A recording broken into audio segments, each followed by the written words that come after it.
A very happy evening, friends. Last class in 8th English, we had begun with sentence patterns, and mostly we saw this pattern of SV, subject and verb patternல இருக்கக்கூடிய sentences பார்த்தோம்.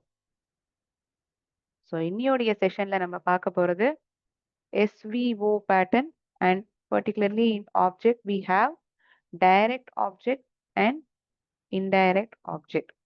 So we'll be looking into this content in depth in today's session. Before that, thought of sharing you some useful information. One moment.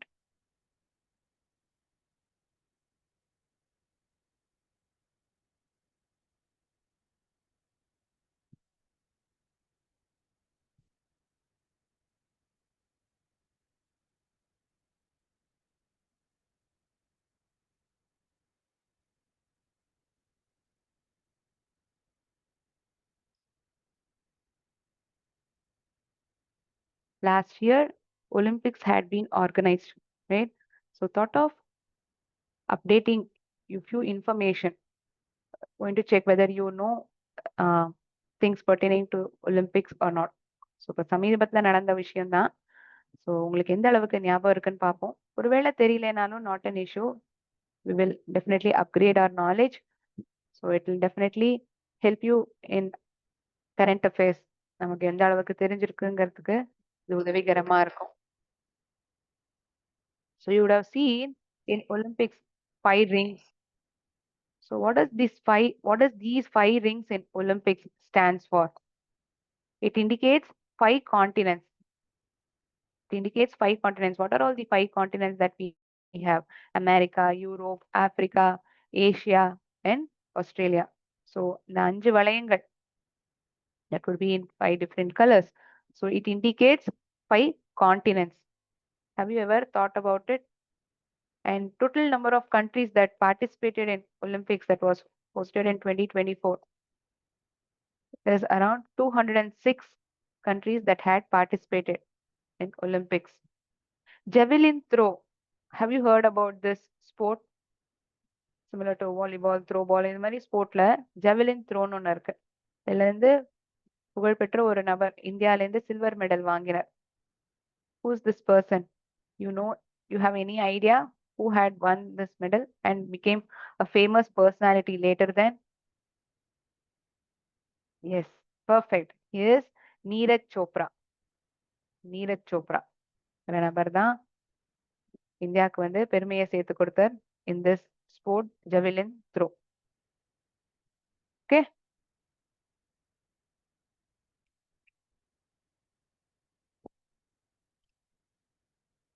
Now we'll move on to today's topic. So it is going to be about subject, verb, object. So sentence patternல வந்து sentenceனா என்னன்னு சொன்னோம்? Group of words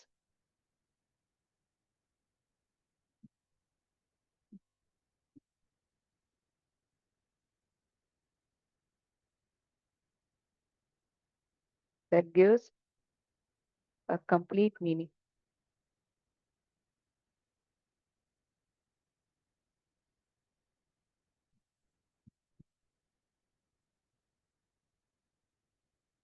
பூர்வீகளான வார்த்தைகள் ஒரு முழுமையான அர்த்தத்தை கொடுக்கறதுனா அதை சென்டென்ஸ்னு சொல்றோம்.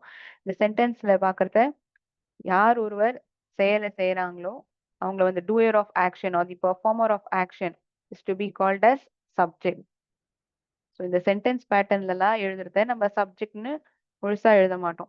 We denote it by the letter S, performer of action, or in simple terms, doer of action. Action perform. என்ன செயலானது நடைபெற்றது? என்ன வேலை? I ate. நான் சாப்பிட்டேன். ஸோ சாப்பிட்டேங்கிறது verb. ஸோ எஸ்வி பேட்டர்ன்ல இருக்கக்கூடிய சென்டென்சஸை போன கிளாஸ்ல நம்ம ஐடென்டிஃபை பண்ணோம். ஸோ இன்னி கிளாஸ்ல பார்க்கக்கூடிய சென்டென்சஸ் வந்து எதை பத்தினதுன்னா சப்ஜெக்ட் verb, அதை பின்தொடர்ந்து ஆப்ஜெக்ட். சப்ஜெக்ட் verb, அதை பின்தொடர்ந்து object.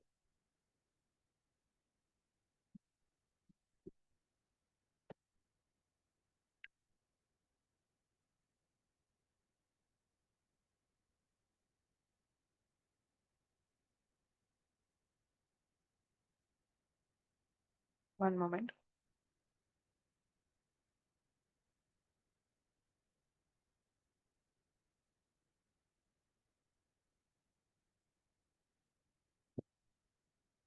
I like ice cream.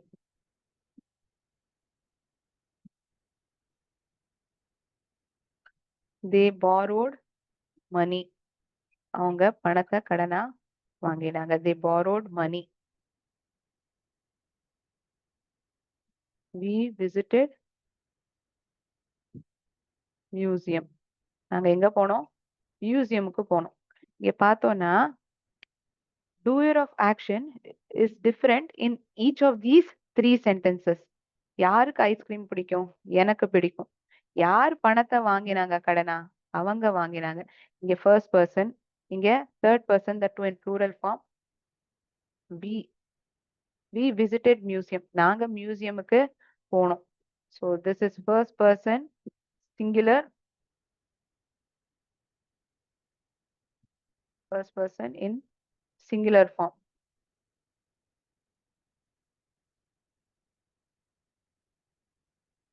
First person plural.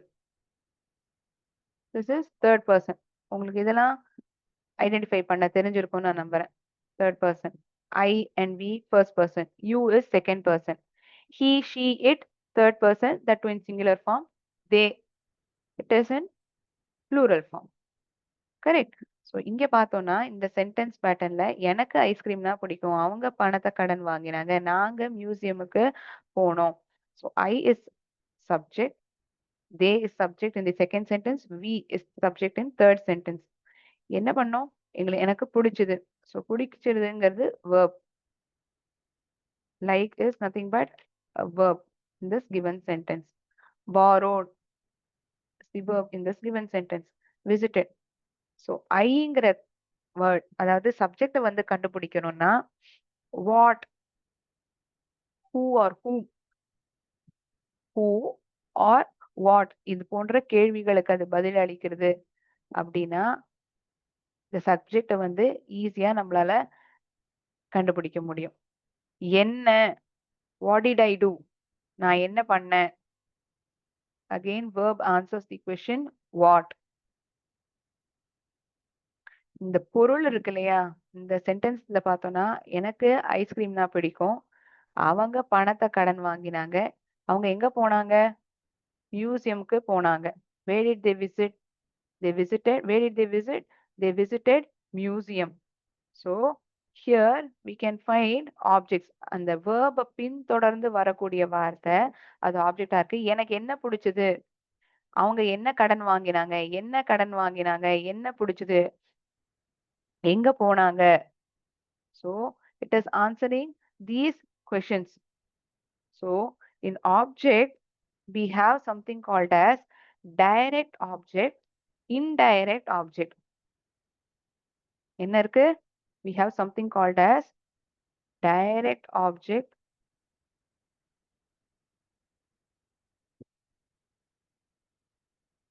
indirect object.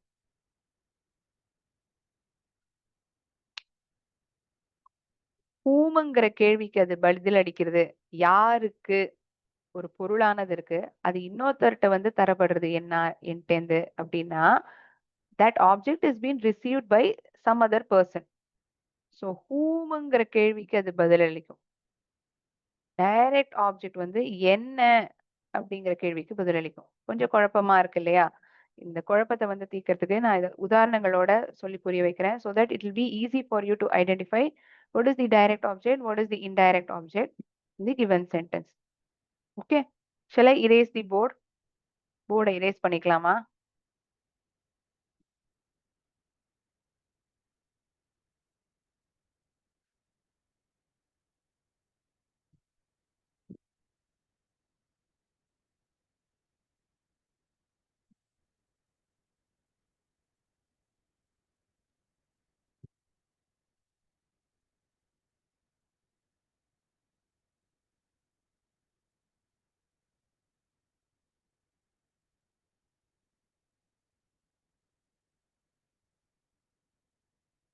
Okay. Thinking that You have made note of it. Let me erase the board. பொருளானது இருக்கு. நேரடியாக ஒரு பொருள். If it is a thing. If it is a thing.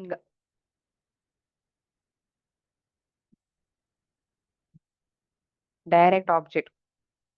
If it is for a person, I gave him. நான் அவன்கிட்ட கொடுத்தேன். For the sentence is I gave him. நான் அவன்கிட்ட கொடுத்தேன். என்ன கொடுத்தேங்கிறது சொல்ல நான் அவன்கிட்ட கொடுத்தேன். Subject, verb, object. ஸோ டீட்டெயில்டா பார்த்தோம்னா அது ஒரு இன்டைரக்ட் ஆப்ஜெக்ட். யாருக்கு கொடுத்தேங்கிற தகவல் தான் இருக்கு. I gave a pen அப்படின்னு சொல்றேன்னு வச்சுக்கோங்களேன். I gave a penங்கிற சென்டென்ஸ்க்கும் I gave himங்கிற சென்டென்ஸ்க்கும் என்ன வித்தியாசம்? இங்க நேரடியா ஒரு பொருளானது இருக்கு. Directly an object is here. Here person receiving the object is mentioned. யார் அந்த பொருளை வாங்குறா? என்ன பொருள்ங்கிறது நமக்கு தெரியல. ஆனா யாருக்கு அந்த பொருள் போய் ரிசீவ் ஆகுதுங்கிற தகவல் மட்டும் இருக்கு. Whom, to whom the object is being received. By whom the product is being received. I gave a pen. What did I give? I gave a pen. It is a thing. It is a person. For that, I'm using this question whom.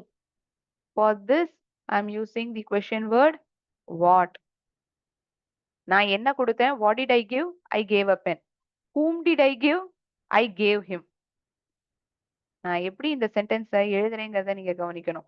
இது ஏன் சொல்றேன்னா indirect ஆப்ஜெக்ட்ங்கிறதே யாருக்கு அந்த பொருளானது கொடுக்கப்பட்டிருக்குங்கிற கேள்விக்கான பதிலா இருக்கும். Whom did I give?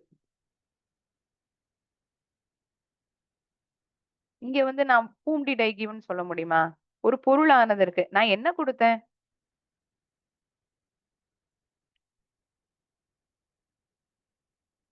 What did I give? நான் என்ன கொடுத்தேன்? There is a direct object. Here, person receiving the object is being mentioned. So, இதுதான் வந்து நம்ம டைரக்ட் ஆப்ஜெக்ட். நேரடியாக ஒரு பொருள். அந்த பொருள் இன்னொருத்தருக்கு போய் சேருது அப்படிங்கிற போது அது இன்டைரக்ட் ஆப்ஜெக்ட். இப்ப இந்த சென்டென்ஸையே நம்ம ரிஃபைன் பண்ணி இன்னும் வேற மாதிரி எழுதலாம். ஃபர்ஸ்ட் டைரக்ட் ஆப்ஜெக்ட்னா என்ன, இன்டைரக்ட் ஆப்ஜெக்ட்னா என்னங்கிறத புரிஞ்சுட்டோம். இப்ப இது ரெண்டுமே கலந்து ஒரு சென்டென்ஸ்ல இருக்குன்னா அது எப்படி இருக்கும் ஐடென்டிஃபை பண்ண முடியும்? இப்ப இந்த சென்டென்ஸ் பேட்டர்ன் என்ன மேம் அப்படின்னா எஸ்விடிஓன்னு சொல்லுவோமா? அப்போ வந்து வெறும் அந்த பொருள் மட்டும் தான் இருக்கு. யாருக்கு கொடுத்திருக்கு அந்த பொருள்ங்கிற தகவல் இல்லைன்னா நம்ம இன் சிம்பிள் டேர்ம்ஸ் எஸ்விஓன்னு சொன்னா போறோம். யாருக்கு கொடுக்கப்பட்டிருக்குங்கிற தகவல் இல்ல. என்ன பொருள் கொடுக்கப்பட்டிருக்கு? சப்ஜெக்ட், வெர்ப், ஆப்ஜெக்ட் அவ்வளவுதான் இருக்குன்னா எஸ்விஓ பேட்டர்ன்ல இருக்கு அப்படின்னு சொன்னா போதும். இதையுமே நம்ம எஸ்விஓன்னு சொல்லுவோம். நேரடியான அந்த பொருள் பத்தின தகவல் இல்ல. So we can just mention it as SVO. If the detail is given about object and person receiving the object, both of these things are mentioned in a sentence, at that point of time, what happens? We either have the sentence pattern as SVDOIO or SVIODO. அப்ப sentence pattern என்ன ஆகும்னா subject, verb, direct object, indirect object இல்ல பொருளானது sorry யார் ஒரு செயலை செய்யறாங்க? செயலானது என்ன? நேரடியாக ஒரு பொருள். அந்த பொருளானது யார போய் அடையுது? இந்த பேட்டர்ன்ல அந்த வரிசையில தான் இருக்குன்னா எஸ்விடிஓஐஓங்கிற பேட்டர்ன்ல இருக்குன்னு நம்ம புரிஞ்சுப்போம். அதுவே செயலை செய்யக்கூடியவங்க என்ன செயலானது செய்யப்பட்டிருக்கு? யார் அந்த பொருளை வாங்கிக்கிறா? என்ன பொருளானது கொடுக்கப்படுறது? இந்த பேட்டர்ன்ல வந்திருக்குன்னா அப்ப எஸ்விஐஓடிஓங்கிற பேட்டர்ன்ல இருக்குன்னு நம்ம எழுதணும். வெறும் எஸ்விங்கிற பேட்டர்ன் நம்ம பார்த்துட்டோம். இப்ப எஸ்விஓங்கிற பேட்டர்ன் பார்த்துருக்கோம். இந்த எஸ்விஓலயே ஃபர்தர் ரிஃபைன்மெண்டா எஸ்விடிஓஐஓ, எஸ்விஐஓடிஓ இதை நம்ம புரிஞ்சுக்கிறோம். ஓகே, இது சம்பந்தப்பட்ட சென்டென்சஸ்களை சிலது பார்ப்போமா?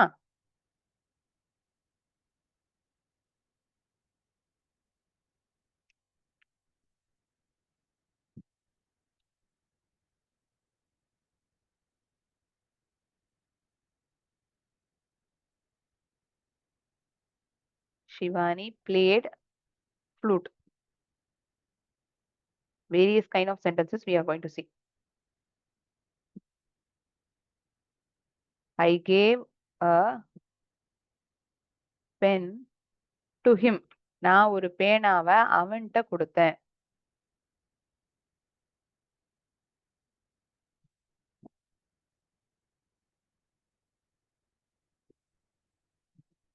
They gave us biscuits. அவங்க எங்களுக்கு பிஸ்கெட்டுகளை கொடுத்தாங்க.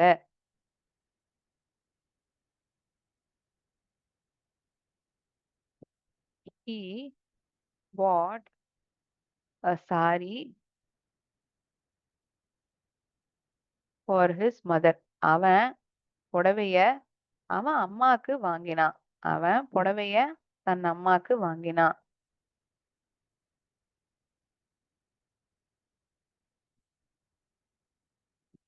One more sentence.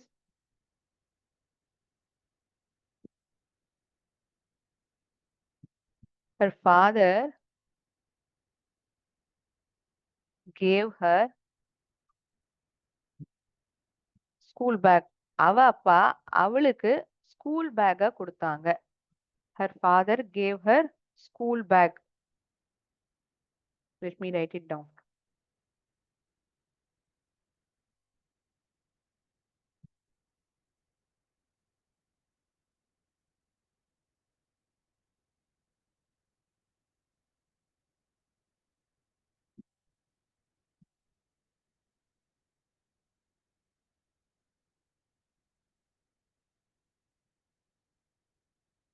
Her father gave school bag.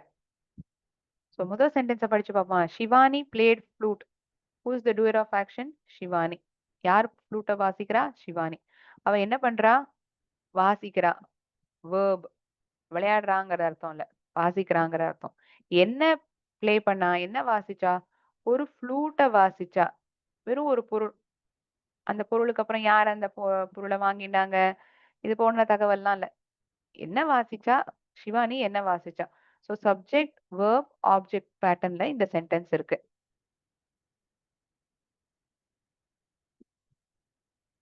I gave a pen to him. ஐங்கிறது சப்ஜெக்ட். நான் கொடுத்தேன். கொடுத்தேங்கிறது வேர்ப். என்ன கொடுத்தேன்? என்ன கொடுத்தேங்கிறத எப்ப கேட்போம்? டைரக்டா ஆப்ஜெக்ட். ஒரு நேரடியான பொருளுக்கு தானே நம்ம டைரக்ட் ஆப்ஜெக்ட யூஸ் பண்ணுவோம். So DO is the pattern.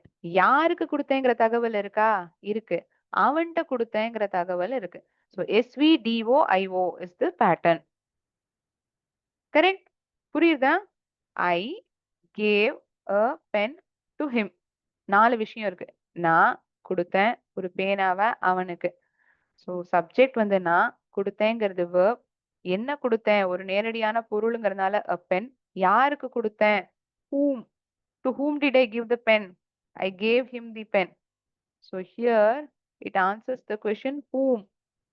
A pen answers the question what did I give? Correct? So வாட்ங்கிற கேள்விக்கு அது பதிலளிச்சதுன்னா என்ன? நேரடியான பொருள், டைரக்ட் ஆப்ஜெக்ட். யாருக்கு கொடுத்தேங்கிற தகவல் இருக்குன்னா அது இன்டைரக்ட் ஆப்ஜெக்ட். ஐஓ, இது டிஓ. சோ அடுத்த சென்டென்ஸ்ல அந்த பேட்டர்ன்ல தான் இருக்கா? பாருங்களேன். They gave us biscuits. அவங்க கொடுத்தாங்க எங்களுக்கு பிஸ்கெட்ட. சோ டைரக்டா நம்ம அப்படி டிரான்ஸ்லேட் பண்ண வேண்டாம். அவங்க எங்களுக்கு பிஸ்கெட்ட கொடுத்தாங்க. we get this meaning only, right? யார் கொடுத்தா? அவங்க. சப்ஜெக்ட். கொடுக்கிறது verb. யாருக்கு கொடுத்தாங்க? to whom did they give? They gave us. Whom did they give? They gave us. IO is indirect object and us is the word. என்ன கொடுத்தாங்க? நேரடியான ஒரு பொருள், டைரக்ட் ஆப்ஜெக்ட். ஸோ SVIODOங்கிறது சென்டென்ஸ் பேட்டர்ன். இதே சென்டென்ஸை வந்து மாத்தி கூட எழுதலாம். They gave biscuits to us. அப்படி இருந்ததுன்னு வச்சுக்கோங்களேன். அதை SVDOIOன்னு சொல்லியிருப்போம்.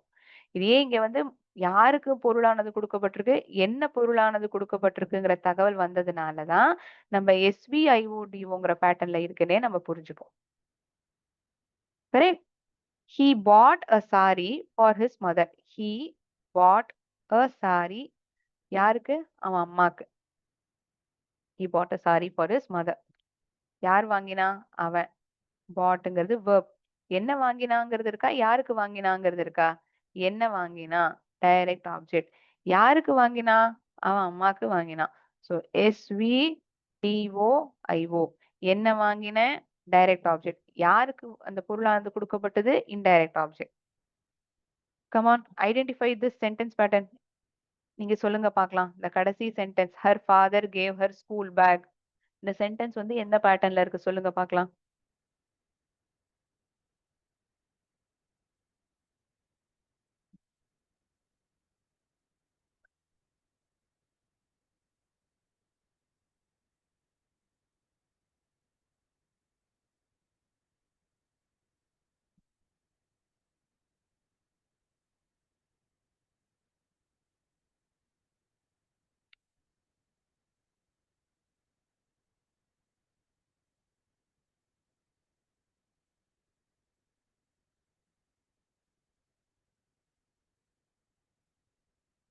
ஹர் ஃபாதர், அவளுடைய அப்பா. சப்ஜெக்ட். Gave, verb. யாருக்கு கொடுத்தா, அவளுக்கு கொடுத்தா. அப்பா, யார் கொடுக்குறாங்க, அவங்க அப்பா கொடுக்குறாங்க. So father is the subject. கொடுத்தாங்கிறது verb. யாருக்கு கொடுத்தா, அவளுக்கு கொடுத்தா. So indirect object is her. என்ன கொடுத்தாங்க, ஸ்கூல் பேக். ஒரு நேரடியான பொருள் தானே school bag. So SVIODO is the pattern. அவ்வளவுதான். ஸோ முதல் சென்டென்ஸ் வந்து சப்ஜெக்ட் verb ஆப்ஜெக்ட். அடுத்தபடியா SVDOIO. அடுத்த எக்ஸாம்பிள்ல யாருக்கு பொருள் போறது, என்ன பொருள் போறது, இந்த பேட்டர்ன்ல இருந்து. So we have seen two examples. SVDOIOக்கு ரெண்டு உதாரணமும், SVIODOங்கிற பேட்டர்னுக்கும் ரெண்டு சென்டென்சஸை நம்ம பார்த்துருக்கோம். So you can make note of it. Also direct object, remember, please remember, it answers the question what. This answers the question whom. IO. indirect objectனா IO ன்னு சொல்லுவோம். direct objectனா DO ன்னு சொல்லுவோம்.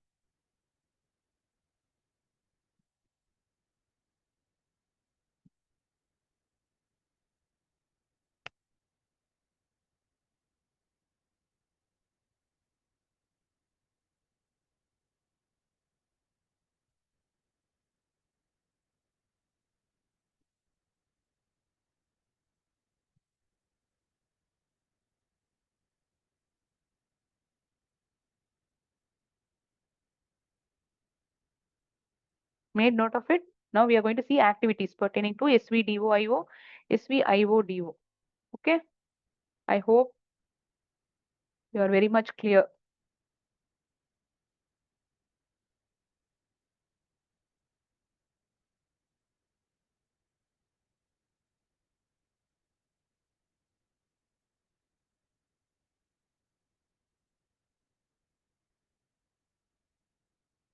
Just a second.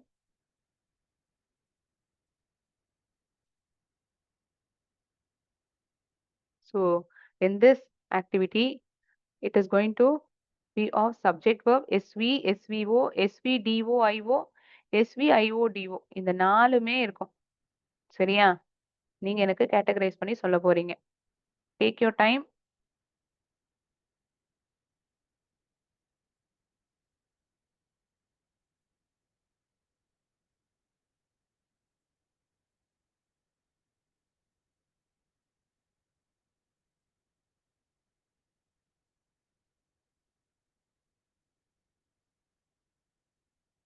Let me read out the sentence for you. Sudha gave biscuits to me. Jack laughed.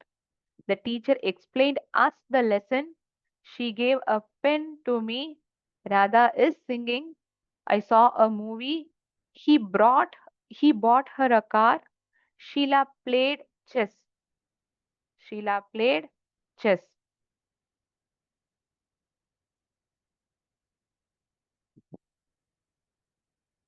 Jack laughed. SV patternல இருக்கிற sentences முதல்ல identify பண்ணுவோமா? Jack சிரிச்சான். யார் சிரிச்சா? Jack. சிரிச்சான். Verb. Is there any other sentence in this SV pattern? வெறுமனே சப்ஜெக்டும் வேர்பும் மட்டும் ஏதாவது sentence இருக்கா? Superb. Thank you so much. for letting me know the answer. Radha is singing. Radha பாடின்னு இருக்கா. Great. Superb children. கரெக்டா கண்டுபிடிச்சிட்டீங்க. SVO செயலை செய்யக்கூடிய நபர், என்ன செயல், என்ன பொருள், இல்ல யார் வாங்கிக்கிறா, இந்த 3 தகவல், இந்த 2த்துல ஏதாவது ஒண்ணு தான் இருக்கு அப்படின்னா. Sheela played chess. எக்ஸாக்ட்லி. இந்த சென்டென்ஸ் தான் SVOல இருக்கு. ஷீலா செஸ் விளையாடினா. Sheela is subject, verb is played, chess is object. Any other sentence of this pattern? Yes, it is there. And the guess that you have made is perfectly right. I saw a movie. நான் ஒரு படத்தை பார்த்தேன். I subject, saw is verb, a movie is object.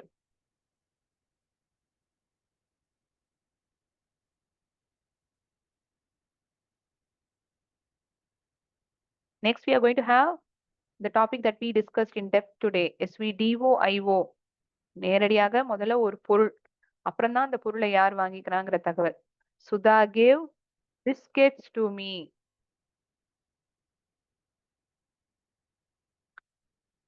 She gave a pen to me. Sudha is subject, gave is verb, பொருள். What did Sudha give? Sudha gave biscuits. Biscuits answers the question what, and it is direct object. யார்கிட்ட கொடுத்தாங்க? என்கிட்ட கொடுத்தாங்க. SVDOIO. She gave a pen to me. SVDOIO. Perfect. SVIODO ல the teacher explained ங்கிறது subject verb. யாருக்கு சொல்லி கொடுத்தாங்கங்கிற தகவல் இருக்கா, என்ன சொல்லி கொடுத்தாங்கங்கிற தகவல் இருக்கா? யாருக்கு சொல்லி கொடுத்தாங்க இந்த தகவல் தான் முதல்ல வந்திருக்கு. Subject verb, indirect object and direct object. He bought her a car.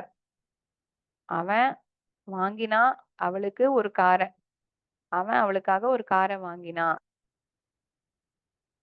Shall we check? Are the answers correct? Answers chosen is correct? You want me to give a minute time?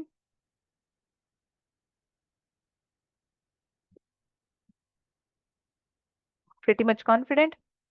We shall check.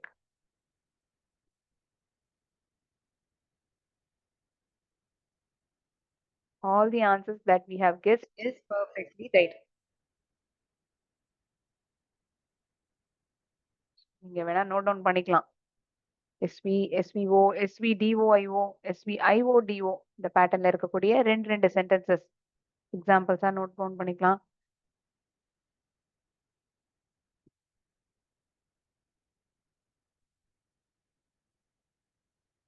So in today's session, we have discussed the meaning of object, meaning of direct object and indirect object, how we need to identify it, whether the given object is direct or not was also explained. So that is it for today's session. In next class, we'll be starting up with complement, and if time persists, we'll be looking into adjunct as well. Thank you so much, friends. இன்னையோட செஷனை நான் இதோட wind up பண்ணிக்கிறேன். அடுத்த கிளாஸ்ல நம்ம meet பண்ணலாம். நன்றி. வாழ்க பாரதம், வெல்க தமிழகம்.